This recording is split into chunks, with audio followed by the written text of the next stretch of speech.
right. Happy Sabbath. Sinatambo Winaka. Well, we are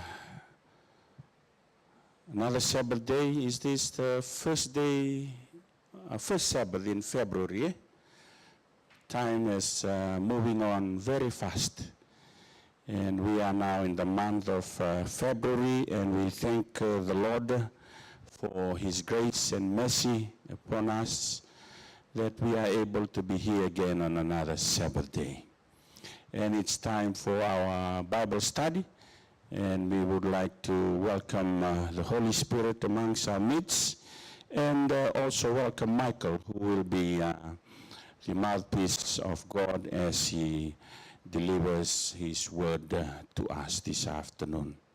Keep praying for our Bible study every Sabbath, and there are a lot of deep thoughts, Bible lessons in it, and we thank you for being here, and we hope and pray that God will bless us as we again dig into His word. With those words of welcome, we would also like to welcome our listeners online, wherever you are connected from.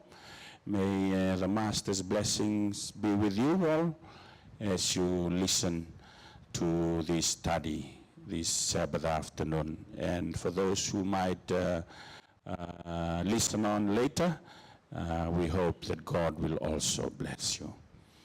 With those words, let's have a word of prayer. Our gracious and merciful Father in heaven, we again thank you, Lord, for your blessings today.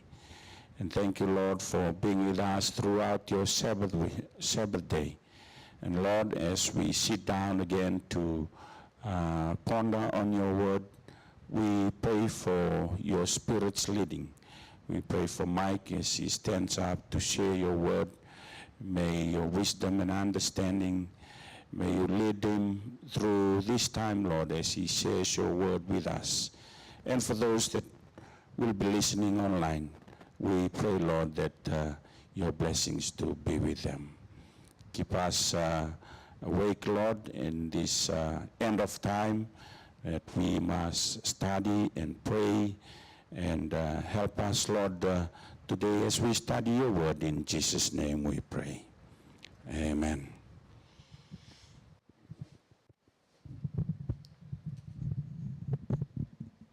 Is this working? Yeah, good afternoon, church. Okay, today I wanted to talk about salvation by grace. You ask any Christian anywhere how they believe they're saved, and every one of them will say, oh, we're saved by grace, we're saved by faith. You know, yeah. Then you press them a little bit, and I say, well, you know, we don't have to keep the law of God. Who cares? I'm saved by faith. So I want to start by asking a question. Did Jesus himself teach salvation by works? Most people would say, no, of course not. Jesus taught faith and repentance. He went around talking about faith and repentance and the kingdom of God, and without repentance you will all perish, he said. But he also said something quite interesting. And he said this: when the Son of Man comes in his glory, and all the angels with him, then he will sit on his glorious throne. Before him will be gathered all the nations, and he will separate people one from another, as a shepherd separates the sheep from the goats. And he will place the sheep on his right and the goats on his left. The king will say to those on his right, come, you blessed of my Father, inherit the kingdom prepared for you from the foundation of the world. And then he tells them why they're going to inherit the kingdom. For I was hungry and you gave me food. I was thirsty and you gave me drink. I was a stranger and you welcomed me. I was naked and you clothed me. I was sick and you visited me. I was in prison and you came to see me. The righteous will answer you. Then the righteous will answer him, saying, Lord, when did we see you hungry and feed you, or thirsty and give you drink? And when did we see you a stranger and welcome you, or naked and clothe you? And when did we see you sick or in prison and visit you?" And the king will answer them, "Truly I say to you, as you did it to one of the least of these my brothers, you did it to me." Then he will say to those on his left, "Depart from me, you cursed, into the eternal fire prepared for the devil and his angels. For I was hungry, and you gave me no food. I was thirsty, and you gave me no drink. I was a stranger, and you did not welcome me. Naked, and you did not clothe me. Sick and in prison, and you did not visit me." Then they will answer, saying, "Lord, when did we see you hungry or thirsty or a stranger, and not minister to you?" And then he will answer them, saying, "Truly I say to you, as you did not do it to one of the least of these, you did not do it to me." And these will go away into eternal punishment, and the righteous into eternal life. Eternal punishment there means eternal death. Doesn't mean you're going to burn forever. The wages of sin is death. So eternal death, eternal punishment is contrasted with eternal life. Now the point being, one group did not do all of these good works, and they were condemned to eternal death. The other group, they did all of these wonderful works, and Jesus said, "Okay, because you've done all these wonderful works, you're going to inherit eternal life." Now the question is this: did Jesus teach a works-based gospel? What do you think? I mean, it's quite clear. You don't do these works, you're going to hell. You're going to be eternal death, fire being the method of execution. You do all these good works, you're going to inherit eternal life. Are you saved by faith, grace, or works? It gets even more interesting. In Matthew 13, verses 40 to 42, Jesus says something similar. He said, talking about his return at the second coming, he says, "Just as the weeds are gathered and burned in the fire, so it will be at the end of the age. The Son of Man will send his angels, and they will gather out of his kingdom all causes of sin and all law breakers, and throw them into the fiery furnace. In that place there will be weeping and gnashing of teeth." Here Jesus makes it quite clear. You disobey God's law, you're going to be thrown into the fire and burned to ash. You're going to suffer the eternal death, fire being the method of execution. But the point is, did Jesus teach salvation by the law? Those people who keep the law are saved. Those people who don't are going to be burned to death. All right. Now in Matthew, have I got one missing? Yep, of course. There's another verse quite clear in Matthew 7, 21 to 23. "Not everyone who says to me, 'Lord, Lord,' will enter the kingdom of heaven, but the one who does the will of my Father who is in heaven. On that day," it's a day of judgment, "many will say to me, 'Lord, Lord, did we not prophesy in your name and cast out demons in your name and do many mighty works in your name?' And then I will declare to them, 'I never knew you. Depart from me, you workers of lawlessness.'" So here we have another verse clearly stated that on the day of judgment, the lost who are going to be destroyed are there because they would not keep God's law. Now, here's the question again. Did Jesus teach a works-based gospel? What do you think?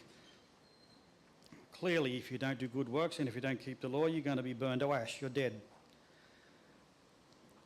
But Jesus did not teach a works-based gospel, as I'll show you. The Apostle Paul, speaking this very thing, in one of my favourite verses here, Titus chapter 2, verses 11 to 14. Talking about the grace of God, he says, "For the grace of God has appeared, bringing salvation to all people." Now notice this. "Training us to renounce ungodliness and worldly passions, and to live self-controlled, upright and godly lives in the present age, waiting for our blessed hope, the appearing of the glory of our great God and Saviour, Jesus Christ." And notice verse 14. Who gave himself for us to redeem us from all lawlessness and to purify for himself a people for his own possession who are zealous for good works.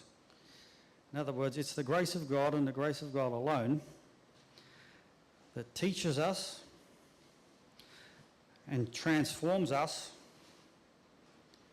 into people who want to do good works and who want to keep the law of God.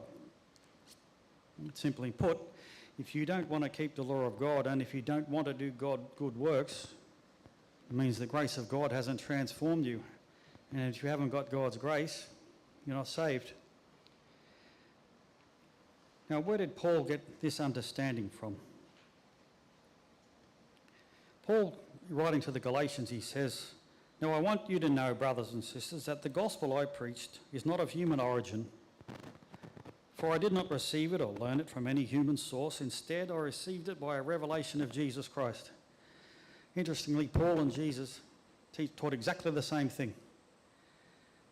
So Jesus, when he was saying that if you don't do good works, you're lost. If you don't keep the law of God, you're lost. He's talking about that is the result of someone who is saved by grace, and which is exactly what Paul taught.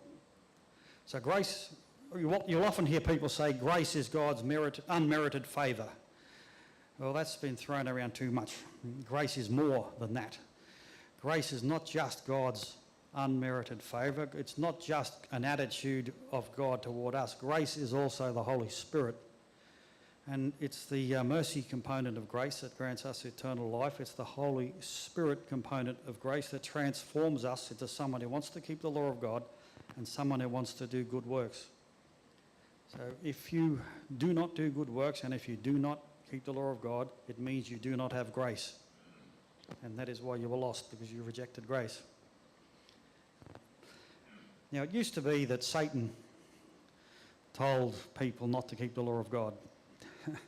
Now you have Christian minister after Christian minister telling you the same thing.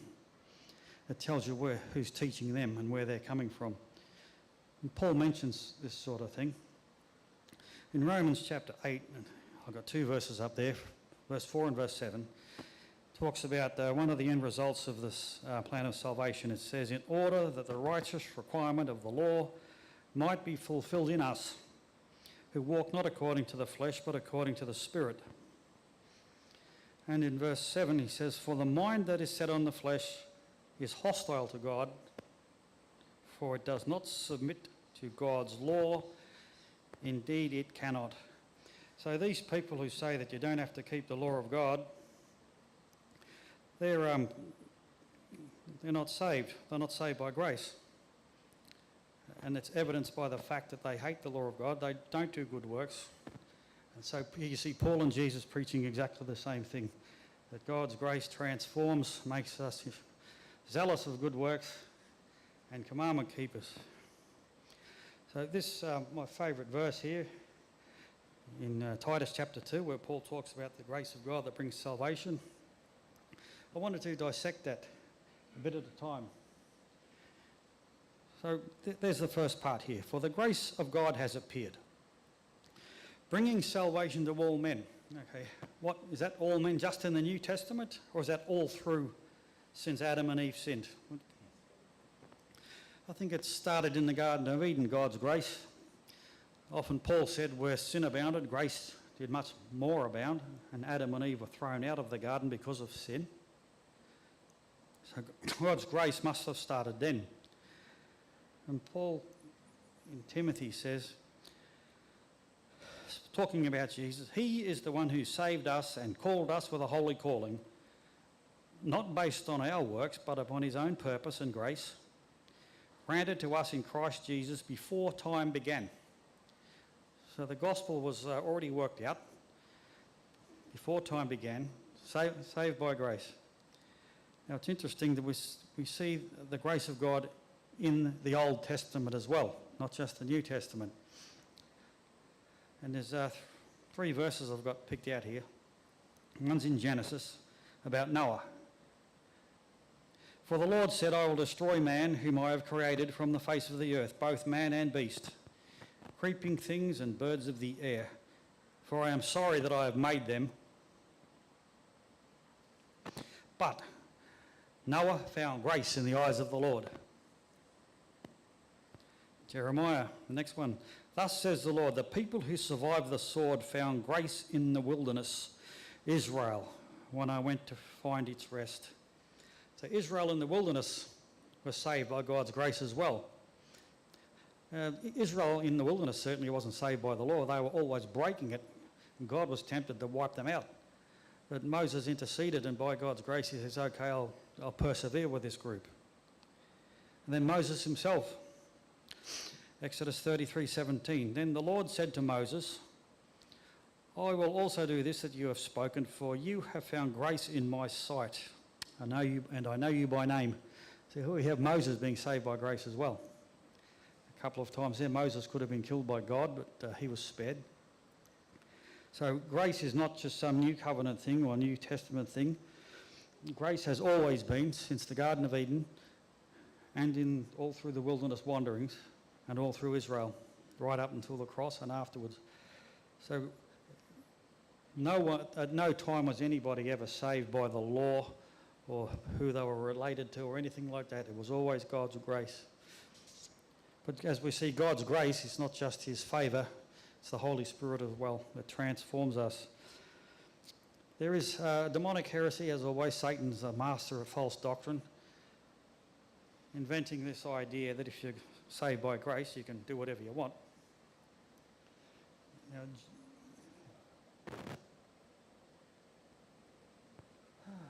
dear. Jude 4. For certain individuals, this is in the church, certain individuals whose condemnation was written about long ago have secretly slipped in among you. They are ungodly people. Now listen, notice this. Who pervert the graces of our God into a license for immorality and deny Jesus Christ, our only sovereign and Lord. So here we have, you may have seen this in the church, I certainly have, and I've heard some terrible stories about people, Christians in the church, thinking that God's grace gives them a license to live and do how they please and do whatever they want. Some shocking things that have been going on. I remember a retired pastor of mine said in his church that he was pastoring, they had a group of people who were all having sexual relations with each other, all these different married couples all together in church. And when they were found out, they were all disfellowshipped. But one of the women that the pastor was talking to, he was telling her how evil she was and how adultery is, is not condoned. And all this woman could do was say, but pastor, we're under grace. Had absolutely no idea. And yet this is exactly the type of person Jude was talking about. He says they pervert the grace of God into a license for immorality and deny Jesus Christ, our only sovereign and Lord. Now, before we were converted, Paul says in Titus chapter 3, verse 3, he says, for we too were once foolish, disobedient, misled, enslaved to various passions and desires, spending our lives in evil and envy, hateful and hating one another. Anybody, does that ring a bell with anyone? Isn't that normal life? People go around hating everybody. You ask someone, what do you hate me for? Oh, I don't know, I just do. Yeah, okay. Part of the sinful condition of sinful, sick humanity. Like some comedian once said, I've never had an instant dislike to anybody at all. Well, I hate everybody, it just took me a while. You know, you get that sort of thing. So where do we get grace from? All right.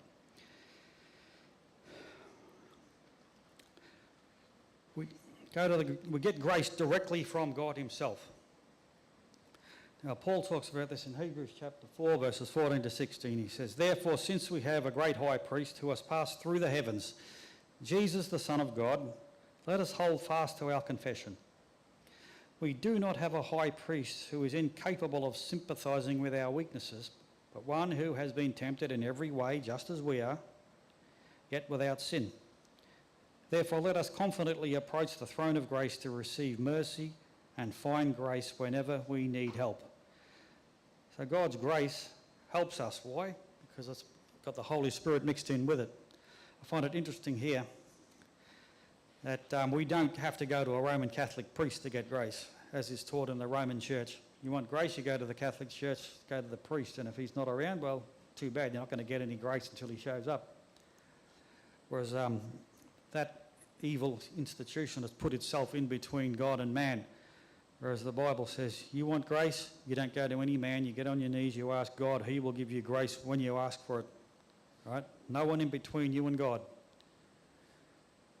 So, but interesting how the writer talks about grace gives us the help that we need during the time of temptation. So there we have three of the same picture there. This man on his knees begging God for grace, and there's Jesus, a representation of Christ, the high priest in the most holy place in the temple in heaven, with the two cherubim there representing the throne of grace. And that's where you get God's grace from. No one in between you and God. Now, what does God's grace do? God's grace instructs us to deny ungodliness and worldly desires and to live sensibly, righteously and godly in the present age. So if you've got God's grace, that's going to be your goal to do that. The Holy Spirit will guide you and transform you, most importantly, into a person who wants to do all of this.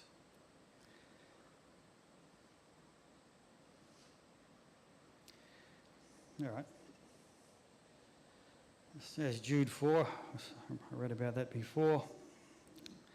Pervert the grace of God into a license for immorality.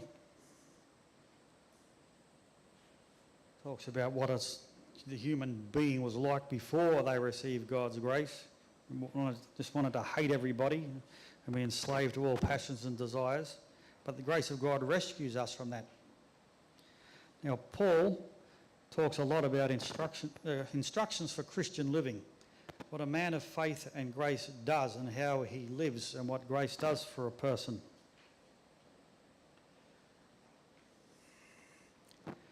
So, this is what Paul says about Christian living. He says, so I say this, and insist in the Lord, that you no longer live as the Gentiles do, in the futility of their thinking. They are darkened in their understanding, being alienated from the life of God because of the ignorance that is in them, due to the hardness of their hearts. Because they are callous, they have been given themselves over to indecency, for the practice of every kind of impurity with greediness. But you did not learn about Christ like this. If indeed you heard about him and were taught by him, just as the truth is in Jesus, you were taught with reference to your former way of life, to lay aside the old man who is being corrupted in accordance with deceitful desires. Be renewed in the spirit of your mind, and put on the new man who has been created in God's image, in righteousness and holiness that comes from the truth. So that's an interesting way of life. Just totally give up your old way of life through the Holy Spirit.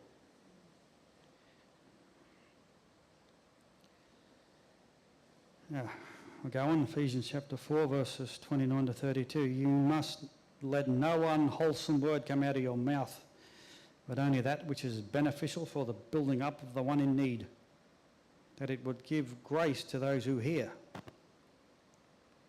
And do not grieve the Holy Spirit of God, by whom you are sealed for the day of redemption. You must put away all bitterness, anger, wrath, quarrelling, and slanderous talk, indeed all malice. Instead, be kind to one another, compassionate, forgiving one another, just as God in Christ Jesus also forgave you. Now, there's an interesting challenge for every one of us.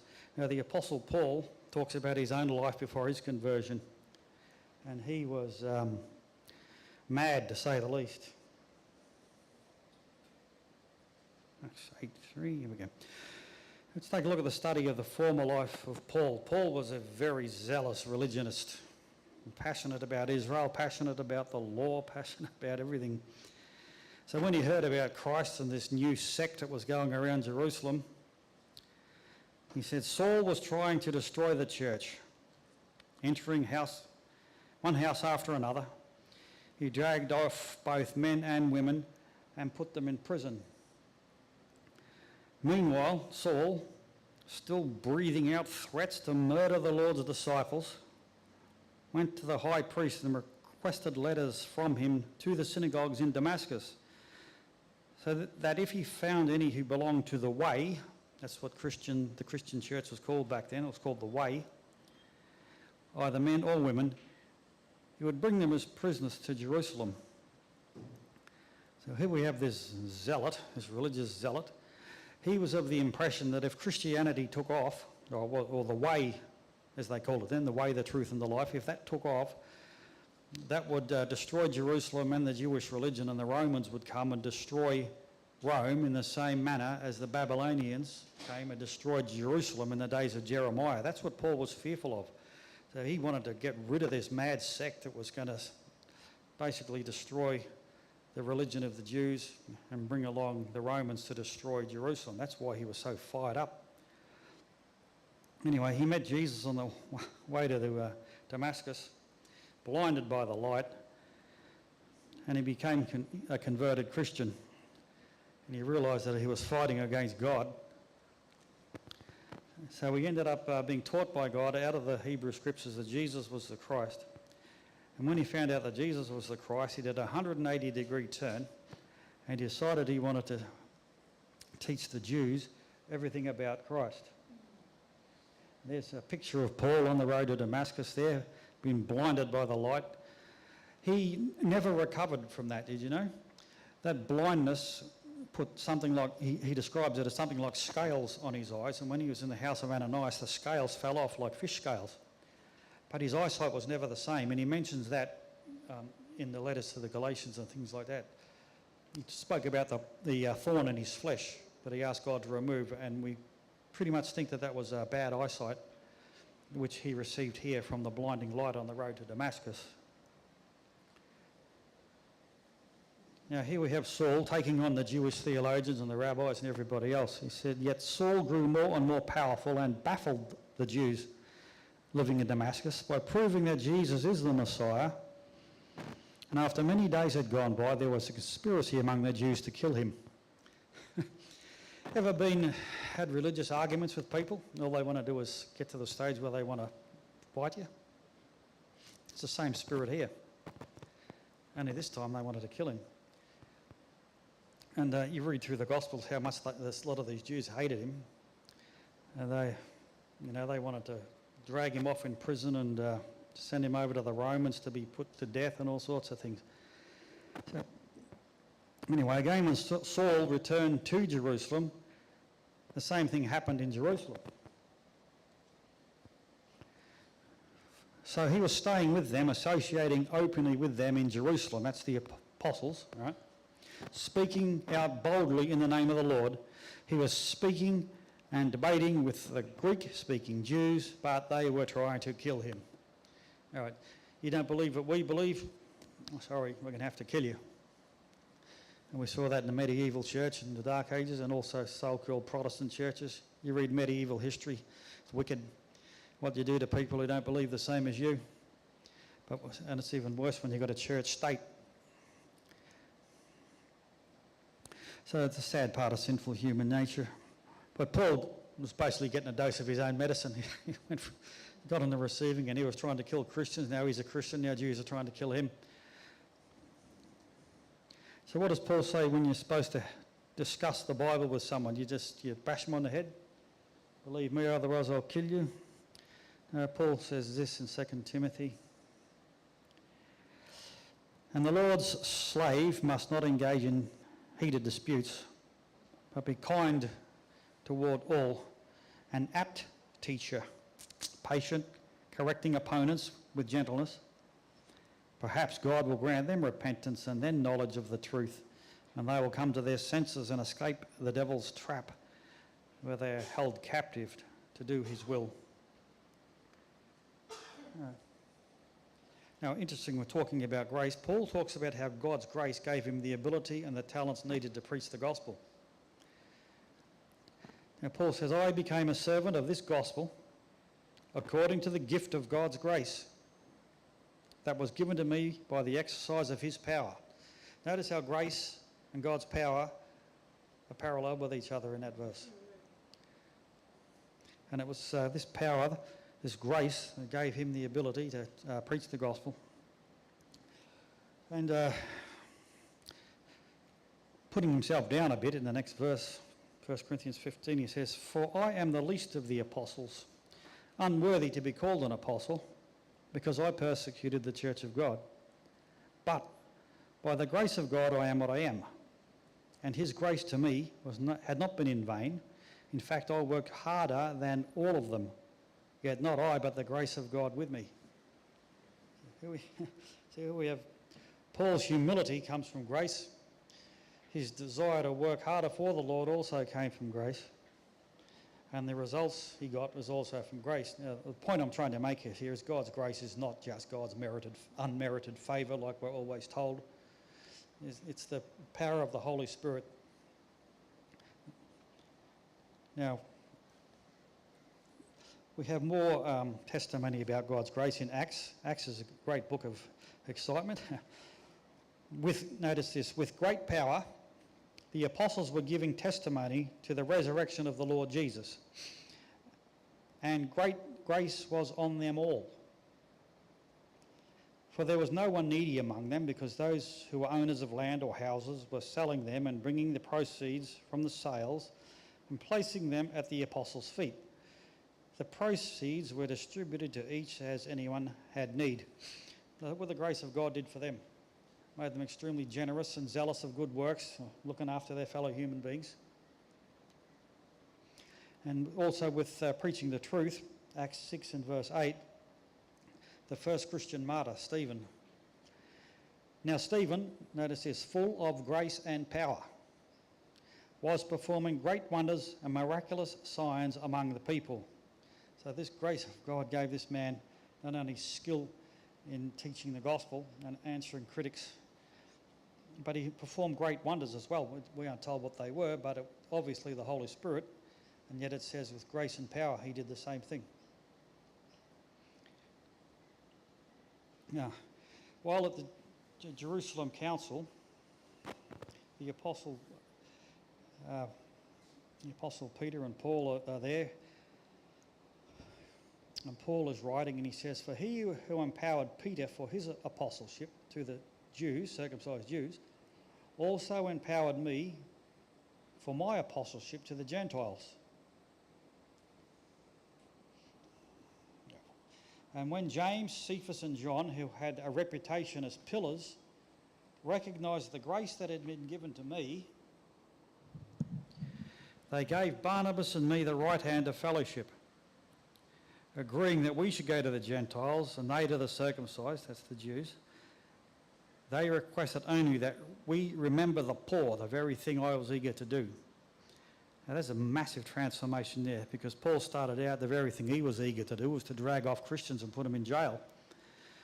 And now, because of the grace of God, what's the very thing he's eager to do now? Look after the poor. Well, how's that for a transformation? By God's grace. All right. All right. Looking for the great hope.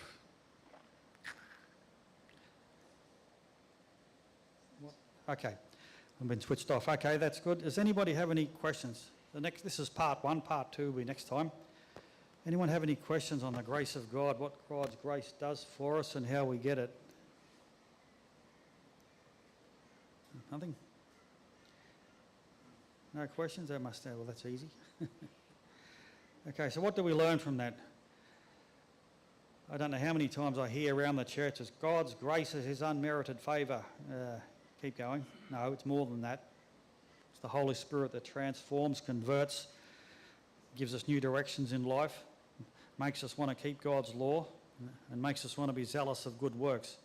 And if you aren't interested in keeping God's law, if you aren't interested in being zealous of good works, that is an evidence that you have not been transformed by grace. And if you haven't got God's grace, you haven't got salvation. That's how it works.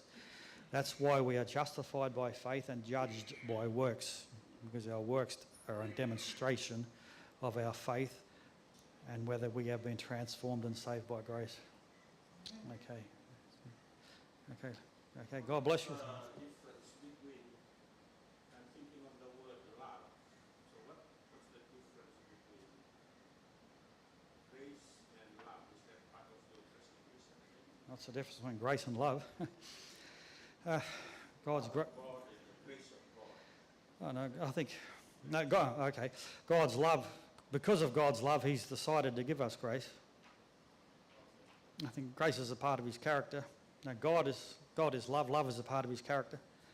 But because of His love, He decided to give us grace, which is a mixture of His mercy and the Holy Spirit to redeem us from sin. Yeah. I'll look at grace like this. You get a loaf of bread, it's the mixture of yeast and flour, right? You try separating the yeast and the flour. See how far you get. Well, God's grace is a mixture of His mercy and the Holy Spirit. You cannot separate the Holy Spirit from His mercy any more than you can separate wheat and yeast. Doesn't work. So God's grace is both of those together in the one package. Does that make sense? Okay. Okay. Okay, we'll have a prayer. Okay. Okay. You want to stand up and have the prayer?